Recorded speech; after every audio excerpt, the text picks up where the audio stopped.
Factory ದುರ್ವಾಸನೆ ಕುರಿತು ಪ್ರಜಾಶಕ್ತಿ ಟಿವಿಯಲ್ಲಿ ಸುದ್ದಿ ಬಿತ್ತರ.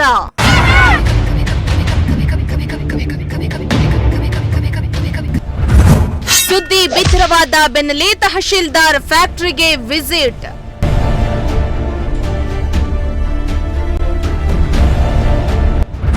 ತಾತ್ಕಾಲಿಕವಾಗಿ ಫ್ಯಾಕ್ಟರಿಯನ್ನ ಬಂದ್ ಮಾಡಿಸಿದ ತಹಸೀಲ್ದಾರ್.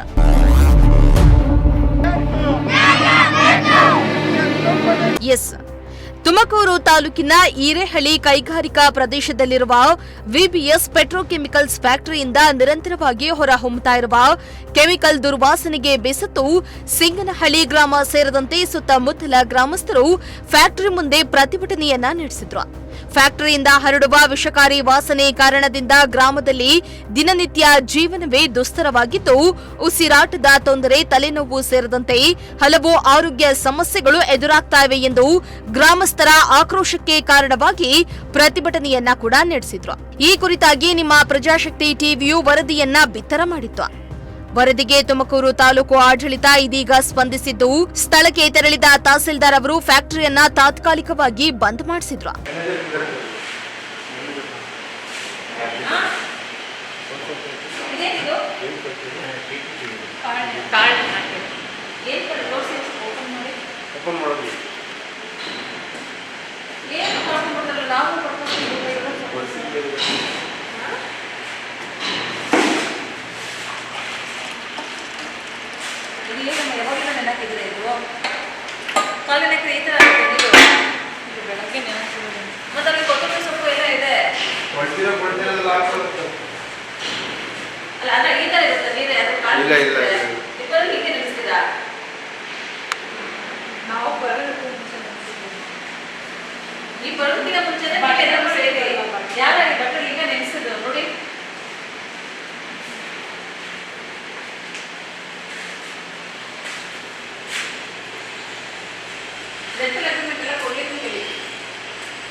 ಫ್ಯಾಕ್ಟರಿಯಿಂದ ಆಗ್ತಾ ಇರುವ ಅನಾಹುತದ ಕುರಿತಾಗಿ ನಿಮ್ಮ ಪ್ರಜಾಶಕ್ತಿ ಟಿವಿ ವರದಿಯನ್ನ ಬಿತ್ತರಿಸಿತ್ತು.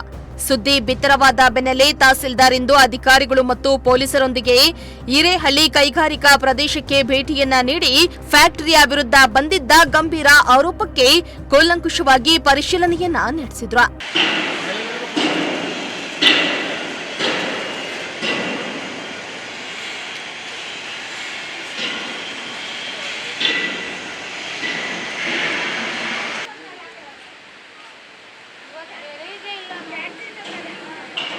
ಇನ್ನು ಈ ವೇಳೆ ಸ್ಥಳೀಯ ಗ್ರಾಮಸ್ಥರು ಮತ್ತು ವಿದ್ಯಾರ್ಥಿಗಳೊಂದಿಗೆ ಫ್ಯಾಕ್ಟರಿಯಿಂದ ಏನೆಲ್ಲ ಸಮಸ್ಯೆಗಳಾಗ್ತಾವೆ ಅನ್ನುವುದರ ಕುರಿತು ಮಾಹಿತಿಯನ್ನ ಪಡೆದುಕೊಂಡು ಇದೇ ವೇಳೆ ಸಾರ್ವಜನಿಕರು ಕೂಡ ತಮಗೆ ಫ್ಯಾಕ್ಟರಿಯಿಂದ ಆಗ್ತಾ ಇರುವ ತೊಂದರೆಯ ಕುರಿತು ಸವಿಸ್ತರವಾಗಿ ತಹಸೀಲ್ದಾರ್ ಅವರ ಮುಂದೆ ಹೇಳಿಕೊಂಡ್ರು. ದಿನಗೂಲಿ ಮಾಡಿಕೊಂಡು ಜೀವನ ಮಾಡುವಂತರಿದ್ದಾರೆ. ಇಂಥದ್ರಲ್ಲಿ ಈ ಆರೋಗ್ಯದ ಸಮಸ್ಯೆ ನೋಡ್ಕೊಳ್ಳೋದ ಮತ್ತೆ ಜೀವನ ನೋಡ್ಕೊಳ್ಳೋದ ಇದೆಲ್ಲ ಜೀವನ ಕಟ್ಕೊಳ್ಳೋದೇ ಕಷ್ಟ ಇದೆ. ಅಂಥದ್ರಲ್ಲಿ ಈ ಥರದ ದುರ್ವಾಸನೆಯಿಂದ ಜೀವನ ಮಾಡೋದು ಭಾರಿ ಕಷ್ಟ ಇದೆ. ಸುಮಾರು ಒಂದು 6-7 ಜನ ಕಿಡ್ನಿ ಫೇಲ್ಯೂರ್ ಆಗಿ ಸತ್ತೋಗಿದ್ದಾರೆ. ಅದಕ್ಕೆ ದಾಖಲೆಗಳೆಲ್ಲ ಇದೆ. ಪಾಪ ಒಂದು ಕುಟುಂಬನೇ ಹೊರಟೋಯ್ತು. ಅವ್ರು ದಿನೇಶ್ ಅಲ್ಲಮ್ಮ, ದಿನೇಶ್. ಆಮೇಲೆ ಲಾಸ್ಟ್ ಒಂದು 6 ಮಂತ್ ಬ್ಯಾಕಲ್ಲಿ ಒಂದು ಹುಡುಗ ಹಾರ್ಟ್ ಅಟ್ಯಾಕ್ ಆಗಿ ಸತ್ತೋದ. ಪಕ್ಕದೂರದಲ್ಲಿ ಮೊನ್ನೆ ಒಂದು ಹುಡುಗ ಸತ್ತೋದ. ಅದೆಲ್ಲ ಮಾಹಿತಿ ಇರ್ತದೆ. ನಾವು ರಿಕ್ವೆಸ್ಟ್ ಮಾಡ್ಕೊಂತೀವಿ ತಮಗೆ ದಯಮಾಡಿ ಎಲ್ಲ ಕಂಪ್ನಿ ನಡೆಸೋದಕ್ಕೆ ನಮ್ಗೇನು ಅಬ್ಜೆಕ್ಷನ್ಸ್ ಇಲ್ಲ. ಸ್ಮೆಲ್ ಬಂದು ನಮ್ಗೆ ಆರೋಗ್ಯ ಸಮಸ್ಯೆ ಆಗುತ್ತೆ ಅನ್ನೋದಾದ್ರೆ ಇಂಥ ಕಂಪ್ನಿಗಳು ಬೇಕಿದೆಯಾ ತಾವು ಅದನ್ನ ಡಿಸೈಡ್ ಮಾಡಿ. ಇನ್ನು ಇದೇ ವೇಳೆ ಫ್ಯಾಕ್ಟರಿಯ ಮಾಲೀಕರೊಂದಿಗೆ ಮಾತನಾಡಿ ಮುಂಜಾಗ್ರತಾ ಕ್ರಮವಾಗಿ ತಾವು ದಾಖಲೆಗಳನ್ನ ಒದಗಿಸುವವರೆಗೂ ನಿಮ್ಮ ಫ್ಯಾಕ್ಟರಿಯನ್ನ ಬಂದ್ ಮಾಡಲಾಗುವುದೆಂದು ಸೂಚಿಸಿ ಫ್ಯಾಕ್ಟರಿಯನ್ನ ಕೂಡಲೇ ತಾತ್ಕಾಲಿಕವಾಗಿ ಬಂದ್ ಮಾಡಿಸಿದ್ರು.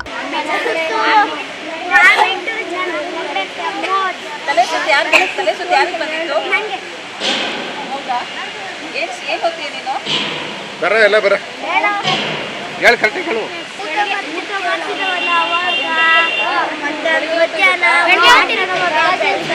ಯಾವಾಗಿಂದ ಬರುತ್ತೆ ಒಬ್ಬರು ಹೇಳಿ ನನಗೆ ಕ್ಲೀನಾಗಿ ಯಾಕೆ ಚೆನ್ನಾಗಿ ಮಾತಾಡ್ತೀರಾ? ನೀವು ಯಾಕೆ ಮಾಸ್ಕ್ ಹಾಕಿದ್ರಿ ಬಾಯಿಗೆ ಮುಂದೆ? ಸ್ಮೆಲ್ಲು. ಇನ್ನು ಇದೇ ವೇಳೆ ತಹಸೀಲ್ದಾರ್ ಅವರು ಪ್ರಜಾಶಕ್ತಿ ಟಿವಿಯ ಮುಂದೆ ಮಾತನಾಡಿ ಈ ವಿಬಿಎಸ್ ಫ್ಯಾಕ್ಟರಿಯಲ್ಲಿ ಹೊರಬರ್ತಾ ಇರುವ ಕೆಮಿಕಲ್ನಿಂದಾಗಿ ಸುತ್ತಮುತ್ತಲ ಜನರಿಗೆ ತೊಂದರೆಯಾಗ್ತಾ ಇತ್ತು. ಆದರೆ ಈ ಕುರಿತಾಗಿ ಯಾರು ಕೂಡ ನಮಗೆ ಮಾಹಿತಿಯನ್ನ ತಿಳಿಸಿರಲಿಲ್ಲ. ಇದೀಗ ಸುದ್ದಿ ಬಿತ್ತರವಾದ ಬೆನ್ನಲ್ಲೇ ನಾವು ಇದೀಗ ವಿಸಿಟ್ ಅನ್ನ ನೀಡಿದ್ದೇವೆ. ಹಾಗೆಯೇ ಫ್ಯಾಕ್ಟರಿಯನ್ನ ಪರಿಶೀಲನೆ ನಡೆಸಿದ್ದು ಕೆಲವೊಂದು ದಾಖಲೆಗಳು ಒದಗಿಸುವಂತೆ ಹೇಳಿ ಫ್ಯಾಕ್ಟರಿಯನ್ನ ತಾತ್ಕಾಲಿಕವಾಗಿ ಬಂದ್ ಮಾಡ್ತಿದ್ದೇವೆ ಎಂದಿದ್ದಾರೆ. ಇದು ನಿನ್ನೆ ನಮಗೆ VBS ಪೆಟ್ರೋಕೆಮಿಕಲ್ಸ್ ಅನ್ನೋ ಏನು ಕಂಪನಿ ಏನಿದೆ ನಮ್ಮ ಹಿರೇಹಳ್ಳಿ ಇಂಡಸ್ಟ್ರಿಯಲ್ ಏರಿಯಾದಲ್ಲಿ ಇಲ್ಲಿ ತುಂಬ ದುರ್ವಾಸನೆ ಬರ್ತಾ ಇದೆ ಮತ್ತು ಮಕ್ಕಳಿಗೆ ಮತ್ತು ಹಿರಿಯರಿಗೆಲ್ಲ ತುಂಬ ತೊಂದರೆ ಆಗ್ತಾ ಇದೆ ಅಂತ ನಮಗೆ ಕಂಪ್ಲೇಂಟ್ ಬಂದಿತ್ತು. ಅದ್ರ ಪ್ರಯುಕ್ತ ಇವತ್ತು ನಾನು ವಿಸಿಟ್ ಕೊಟ್ಟಿದ್ದೇನೆ.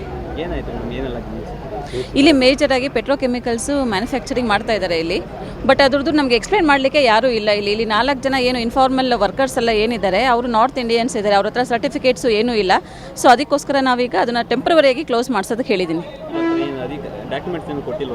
ಇನ್ನು ಡಾಕ್ಯುಮೆಂಟ್ಸ್ ಏನು ಕೊಟ್ಟಿಲ್ಲ. ಓನರ್ ಮಾತಾಡಿದ್ದಾರೆ, ತೊಗೊಂಬಂದು ಕೊಡ್ತೀನಿ ಅಂತ ಹೇಳಿದ್ದಾರೆ. ಅದಾದಮೇಲೆ ನಮಗೆ ಅಪ್ರೋಪ್ರಿಯೇಟ್ ಆಗಿ ಡಾಕ್ಯುಮೆಂಟ್ಸ್ ಇದೆ ಇಲ್ವಂತ ಕ್ರಾಸ್ ವೆರಿಫೈ ಮಾಡಿ ಸ್ಕ್ರೂಟಿನಿ ಮಾಡಿ ಮತ್ತು ಏನೇನು ಪ್ರಿಕಾಷನರಿ ಮೆಜರ್ಸ್ ಎಲ್ಲ ಏನು ತಗೊಂಡಿದ್ದಾರೆ ಈ ಥರ ಎಲ್ಲ ಇನ್ಸಿಡೆಂಟ್ಸ್ ಎಲ್ಲ ಅವಾಯ್ಡ್ ಮಾಡಲಿಕ್ಕೆ ಅಂತ ನೋಡಿ ತದನಂತರ ನಾವು ನಿರ್ಧಾರ ಕೈಗೊಳ್ತೇವೆ. ಒಟ್ನಲ್ಲಿ ನಿಮ್ಮ ಪ್ರಜಾಶಕ್ತಿ ಟಿವಿಯ ವರದಿ ಬಿತ್ತರದಿಂದಾಗಿ ಬರೀ ಕೆಮಿಕಲ್ ಅನ್ನ ಹೊರ ಸೂಸ್ತಾ ಇದ್ದ ವಿಬಿಎಸ್ ಫ್ಯಾಕ್ಟರಿಯನ್ನ ತಹಸೀಲ್ದಾರ್ ಅವರು ತಾತ್ಕಾಲಿಕವಾಗಿ ಕ್ಲೋಸ್ ಮಾಡಿದ್ದಾರೆ. ಆದರೆ ಮುಂದಿನ ದಿನಗಳಲ್ಲಿ ಕಾನೂನು ರೀತಿಯಾಗಿ ಯಾವೆಲ್ಲ ಕ್ರಮಗಳನ್ನ ತೆಗೆದುಕೊಳ್ತಾರೆ ಅನ್ನೋದನ್ನ ಕಾದ್ ನೋಡಬೇಕಾಗಿದೆ. ಕ್ಯಾಮರಾ ಪರ್ಸನ್ ಸಂಜಯ್ ಜೊತೆ ದೀಪಕ್ ಕೆಂಕೆರೆ, ಪ್ರಜಾಶಕ್ತಿ ಟಿವಿ, ತುಮಕೂರು.